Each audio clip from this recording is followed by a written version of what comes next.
and welcome to a summer episode of the State of the Net podcast. I am Paolo Valdemarin.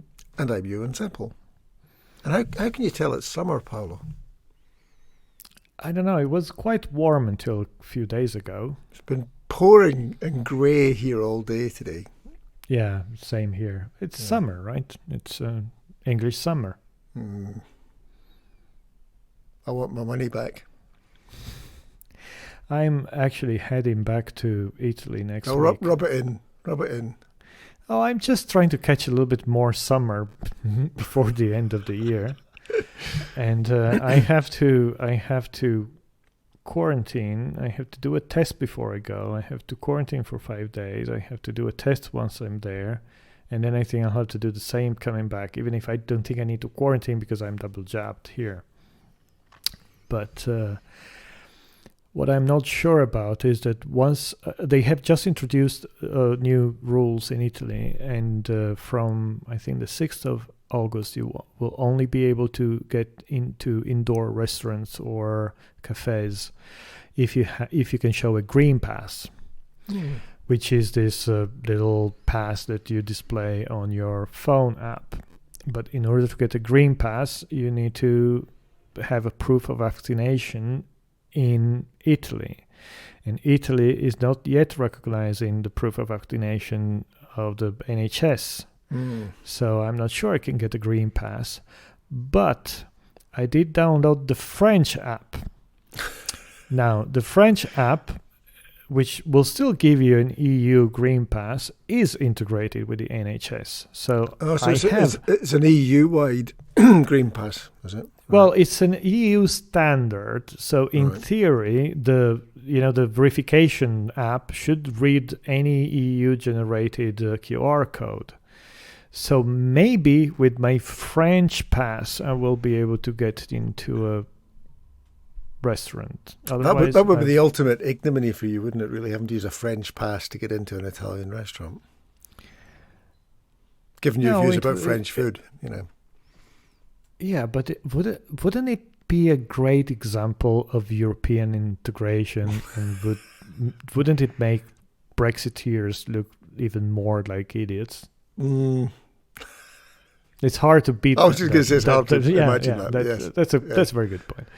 Anyway, I'm in this, and I'm every day there are new rules. But to be honest, I'm not even sure if they're going, because all the rules are valid until the 30th of July, and it's the 28th today, and no one has an idea what's going to happen. I was going to say banking on anything these days is pretty wild, isn't it? I think that if this whole experience is teaching us anything, is that we need to be open and flexible and.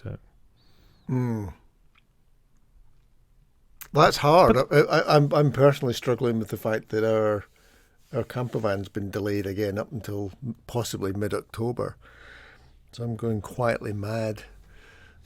But, at any chance, if there's such a thing as a quota of sunshine and summer that we're sort of entitled to, we may have a late summer, in which case I'll be fine. Otherwise, I'll just have to head south, even if it means North Africa, But then I probably won't be allowed out of the country.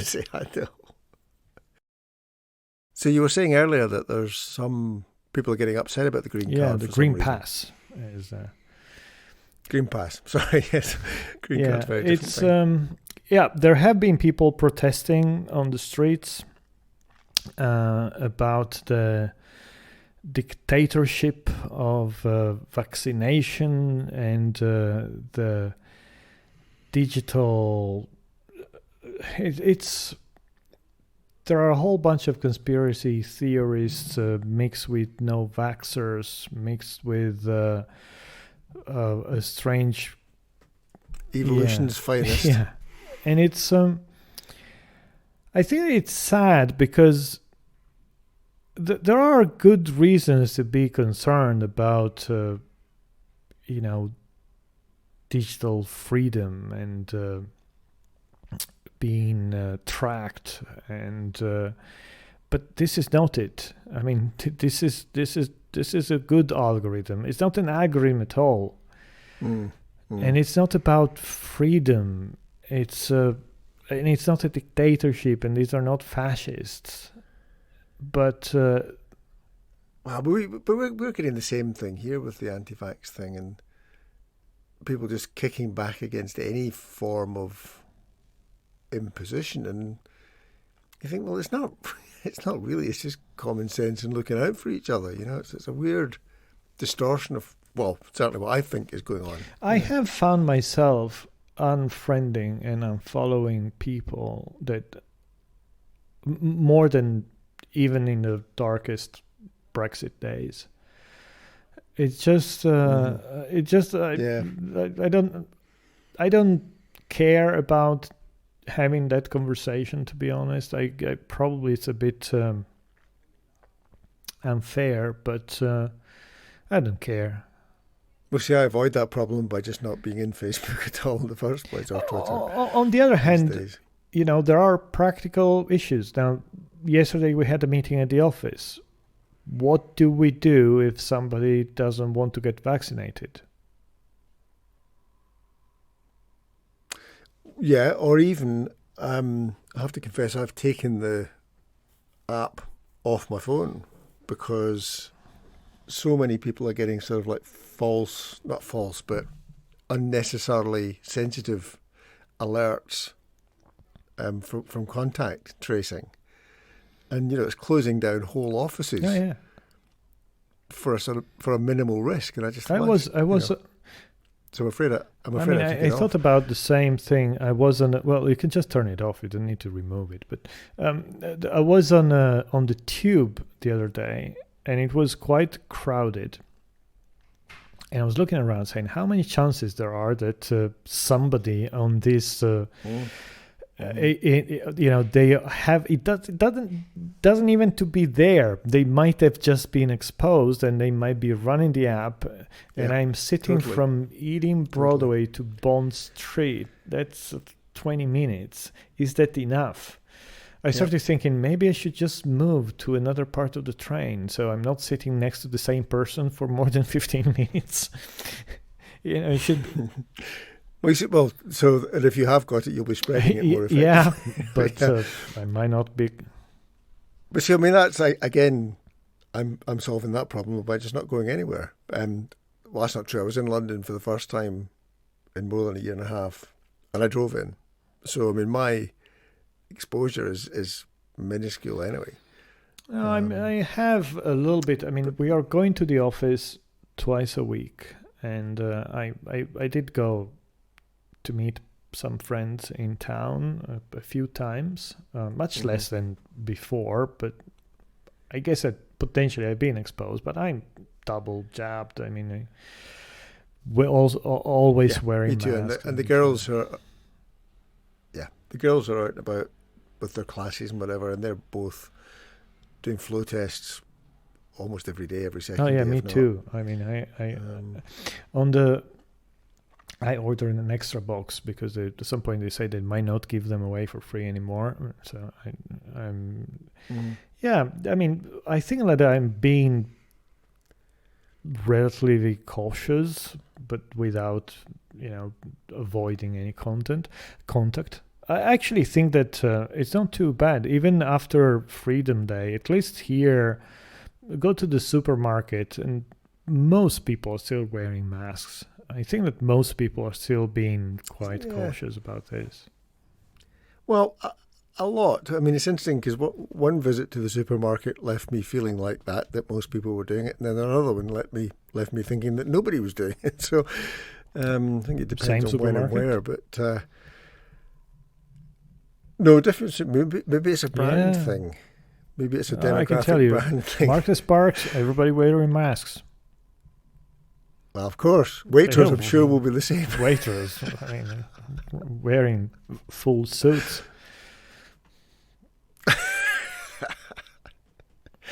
Well, yes, middle-class people just don't want to catch anything, never mind a virus. But yeah, so going back to the riots or whatever, the demonstrations about the... protesting against digital surveillance state. I mean, you're right. I mean, that is an increasing risk and something that we've often said people should be aware of. But just pick your fights. Exactly. I mean, I'm concerned about digital surveillance, but that's not it. I wonder if anybody will, any of this will stick around when we have to discuss about data leaks and about what companies do with the data they collect about us. More than, do you have to show a badge to get into a cafe? And to be fair, I think that most people are just trying to get vaccinated as quickly as possible. It's a tiny minority, but it's a very visible and loud minority, probably partially because they can find themselves, and they have a very good infrastructure to amplify their message. Well, I was going to say, I mean, that is the challenge these days, isn't it? That minorities can be very vocal, and if you're not careful, you take their views as more general than they in fact are. I mean, we were talking about this the other day there with the girls watching Love Island, and Hannah said something about her generation all being whatever, blah, blah. And I said, well, they're not. It's just the ones that you see that are. And really, we've got no way of knowing what all of your generation thinks or does. And isn't that a general issue these days, that we make sweeping assumptions about the population at large because some visible minority group seems more prevalent in the networks that we're in than others do? I mean, I think it's becoming more and more. I mean, this is part of why I pulled back from the whole thing, because just trying to discern what's worth being concerned about and what's not, and what's noise and what's signal, it's just getting increasingly difficult. But isn't it true that at the end all significant influencers in society were part of minorities? It's always the minority that is pushing society one way or the other. True. But not this minority. I was just going to say, pick your minorities. Which we do. We pick minorities that confirm our own biases. Yeah. No? I mean, did you read the article about the agency that was trying to hire online influencers to peddle fake news about the Pfizer vaccine? Don't. I mean, there must be. Scientists must just hold their head in their hands and give up. And it's and it's that. So what goes through somebody's head? Talking of things going through somebody's head, we were on the south coast the other day there and met somebody who pointed out that the local water authority had made a deliberate and recorded, albeit in a kind of closed way, decision to pump raw sewage into the sea, and had been doing so for, if not years, certainly months. And actually the chief execs of the water authority were going to be risking being sent to prison. Because in this day and age, in any day and age, what goes through your head when you think, well, let's save a bit of money and just pump raw sewage into the sea? And frankly, a lot of media companies and marketing companies do exactly the same thing on the internet. What goes through their head when they think, literally, we'll pump this shit out into the network? Well, they're going to get paid to do it. Ah, well, that's all right then. Everybody's got to make a living.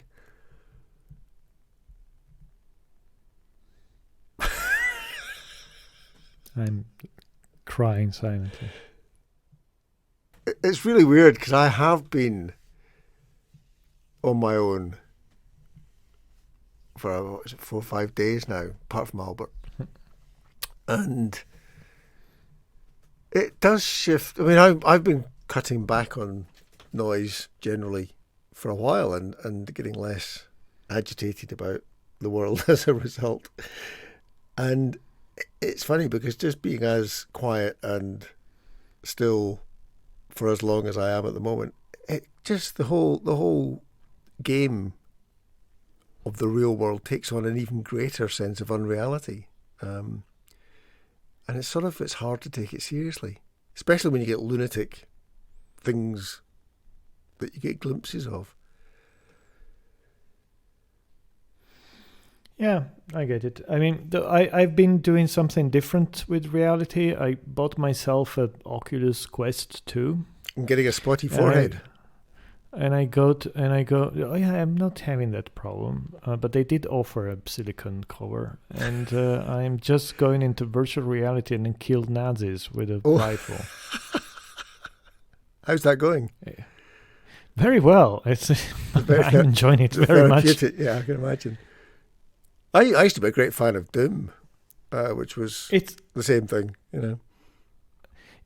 I have to say that this little device, I'm quite impressed with the quality of the construction, the performance. It's a nice toy for £300. Pretty cool. I've never experienced any of them, I have to say. So when you say cool, I mean, how realistic is it? How? Well, I mean, this game that I'm playing is, pretty much as the quality of the graphic is probably similar to one of the video games that you might have seen until even probably 10 years ago. Right. It's not super realistic, but it's stereoscopic and is 360 degrees. So you basically see. So they can creep up behind you. Well, you literally, when you aim with your rifle, you close one of the eyes and look into the sight. Whatever they call it, into the sight. Is if you can move. You are a sniper. You can just move behind the boulder and then just move out, lean out and shoot and lean back in. Is the fact that you're controlling things with your hands. It comes with two controllers, so you move things with your hands and you look around yourself and you move your body a little bit to and that is reflected in the game. Gives you a completely different type of reality. What is interesting is that our brain start believing this thing very, very quickly. Mm-hmm.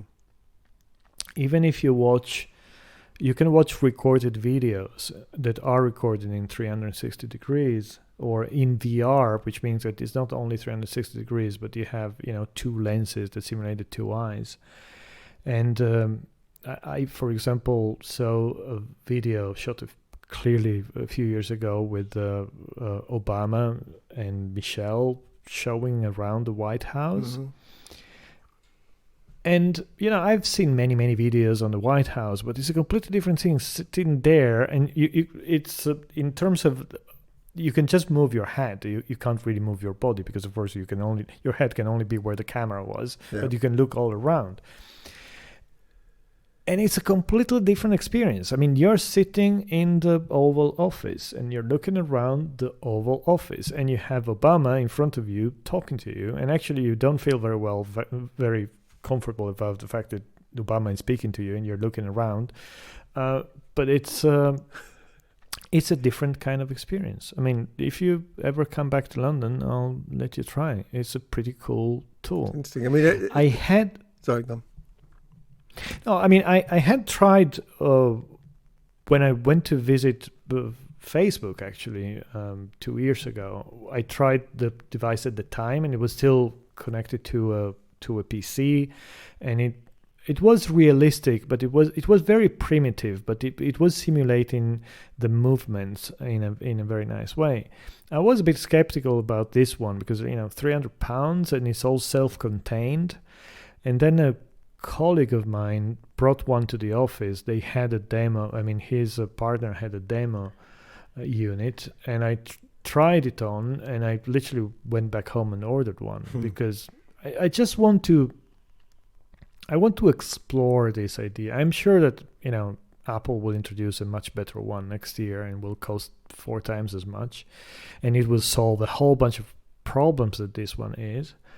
But still, it does give you some very interesting ideas where you can go with it. Well, it's interesting, isn't it? Because, I mean, our brains are making up the open quote real world anyway.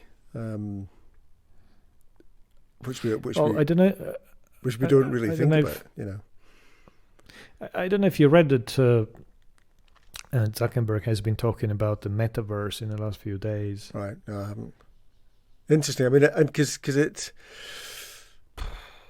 raises so many interesting philosophical problems, but sort of moral and ethical. I mean, I was sort of feeling slightly disconcerted at you getting so much pleasure out of shooting realistic other human beings, and sort of found myself yet again with these types of things thinking, well, does that make Paolo more likely to become a gun-toting psychopath or less likely to become a gun-toting psychopath? What do you reckon? Where are you on that spectrum at the moment, Paolo? I don't think that it has. I mean, I've never thought that violent games lead to violence. I mean, I think that violent people are violent anyway. Do you think it lowers a threshold? No, I don't feel. Or that you want to up the realism to the real thing? No, I don't feel like killing anyone. But I've only been playing with this thing for a week, so ask me again on the next episode. And what about sex? That's not a personal offer. That was a question about... No, thank you. But, the potential for... I mean, you see the ads all the time for what look like increasingly sophisticated virtual sex environments. In a completely hypothetical description, you might use the built-in browser to go to websites that contain images of naked people. Right. I mean, one might try to do that, mm-hmm. and some of these websites actually have VR videos. Mm-hmm. That the description about Obama, where it feels like you're in the White House. Yeah, but it's pretty much the same thing. But Obama, but he's not got any clothes on. And it's different. I mean, it's not the same thing as watching it on a screen, because you are there and you see a 3D person close to you. I'm pretty sure that it's a market. It's interesting, isn't it? Because you also see adverts for sex toys that go along with these. Oh, yeah. And it's just the idea that evolution could just be cutting out the world's wankers from the system so that we can all get on with our lives. They're all in the metaverse. I think Safely going blind. I think that this idea of metaverse, that it's quite interesting. And actually, there was an interview with Zuckerberg where he was referring to the metaverse, and he was mentioning Snow Crash, mm-hmm. the book where the term was originally invented. Mm-hmm. And he's basically saying the next revolution after the mobile revolution, the next revolution is going to be the internet will become a place where you go and you will be able to be in this place with devices and that with immersive devices, but even with mobile devices, or even with AR, with places where you will just add a layer to reality, mm-hmm. and you will be able to interact with people in these spaces, but you will literally be in a room. And having spent the last week playing with this thing, and the equivalent of the Finder is a room, and you have objects in the room that you can manipulate, and you can fire up screens. I downloaded an app that actually you could connect to your Mac and creates virtual screens for your Mac that are literally at screens of your Mac. So you can actually see them in the Finder. You can move them around, but you see them in this huge room. And you can, for the problem is you can't really type on your keyboard because you're wearing this thing. You can't see your keyboard. I mean, there is a hack, but it's not really working very well. It's a different experience. I haven't had a chance to try any collaboration app to interact with other people, but I mean there is this app where you can put sticky notes on the wall and be with another person in this room. How does it feel compared to a Zoom call? I don't know, but it is different. It's not just I'm not saying it's better or worse. It is different, and it's something that I'm feeling I ought to experience, because in the same way as I get frustrated with, even at the very basic level, people putting their hands up and saying I don't do technology, we need people like legislators and governments, whatever, to be across this stuff, because I can imagine it will take, once it gets to a certain level, it will take off very quickly. But that's exactly why I spend these £300. It's like I'm not saying that there is any use in this, but I want to be able to experience. It's how does it feel to be there, so that I can imagine, what the future is going to look like. But this is a type of thing that I can describe it to you, but you have to experience. And once you experience it, it is interesting. Is it mind blowing? Probably not. But it is an interesting experience. Imagining how this would be with much better resolution, with lighter devices, with better integration in other things.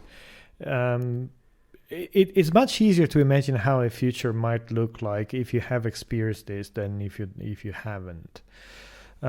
So yeah, why don't we record the next episode live? And I'll tell you why, because I don't have 300 quid to spend on an argument. No, so you can come here and play with mine. That was what I was suggesting.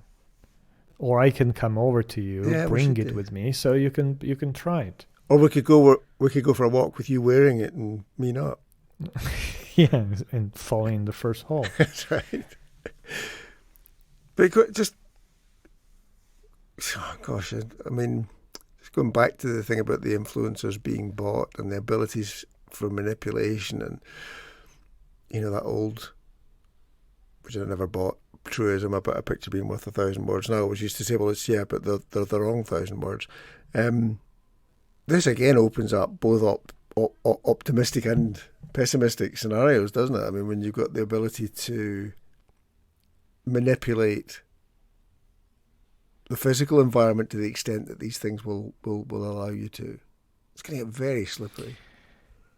Yeah, I think that the real challenge here is not technological, is human. How well are we going to build resistance for this? I was having a call earlier today about a company that was pitching our startup studio, and I can't go in detail what this company was offering, but basically at some point some of the conversation was, well, if this is a message coming from a company, it will have a bias. And my argument is saying, yeah, but everybody knows that the message is coming from the company, so you will be factoring the bias in. Yep. Is in the same way as we have learned that the messages coming from advertising are not necessarily true because they're coming from a company. Of course, they say that their product is good. But on the other hand, and in the same way, I'm thinking, okay, if I hear a message from a influencer, I know that that influencer probably has a relationship with that organization, and that I'm weighting what he's saying based on my experience, and I'm happy with that. I mean, I don't have any problem. There is a whole bunch of people that talk about technology or talk about cars or history of stuff that you can find on YouTube, and those you might consider them influencers, and they have relationship with companies. But on the other hand, I think that there is a whole bunch of other people who are not able to do this. To this, they don't even believe doctors who tell them that vaccines are safe. Yeah, exactly. Yeah. the thing is that the problem is that they can't tell the difference between a doctor telling that the vaccine is safe and a plumber telling that it's not safe, because they're both influencer of the same type. And that is a problem. So the problem is not let's take the internet away from plumbers. But it's the... So normally, as you know, I'm optimistic about humanity's ability to learn and adapt and move towards positive outcomes. But I can't remember who I was talking to the other day. We were talking about people's willingness to be led and disinclination to think for themselves. And I was careful not to say some people are, because I think we're all to varying degrees prone to that. It takes real effort to think.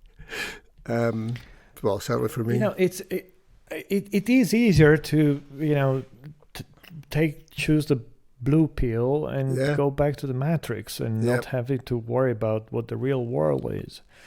And I didn't really read the whole article. I just saw the news passing by today about most people. I think in America they interviewed a very large number of people, and they say those that are mostly informed through Facebook are the one with less good information about the pandemic, and even worse than those that listen to Fox TV, which is something. Well, but who's doing the survey? And it's probably some news organization. Some lefty news organization. Yeah, exactly. Yeah, probably. But I mean, if that's our point of view, then we can't trust anything we read anywhere, right? Because we can't trust the Facebook to say that they inform people well because it's coming from Facebook, and we can't trust the New York Times saying that people from Facebook I'm sort of die. I'm ending up increasingly in that position of not trusting anything, but certainly not taking anything at face value. And I don't think that's a bad thing. I think the ability to manipulate large numbers of people has been dependent on them trusting particular sources. So being skeptical is a good position, I think, generally. Absolutely. Yeah. Not cynical, but skeptical. Or even a little bit cynical. Cynicism has never killed anyone. Yeah. When I used to work for an organization that was specializing in what we were calling civic media, building application to help people being better citizens. Yeah. We were calling it cynic media and saying a tool that help everybody to get cynical. Well, it's nice to know that our podcast is doing its bit. Yes, you will be saved. You'll be saved, but cynical. Yeah. And on this little piece of wisdom, cheery optimism. Thank you for listening. I was going to say we'll see you next time, but we won't see you, Paolo, will you? Well, because your head will be stuck in this thing that's giving you spots. I mean, that'll be it for the rest of your life. Or maybe yours will. Who knows? Never say never. Bye.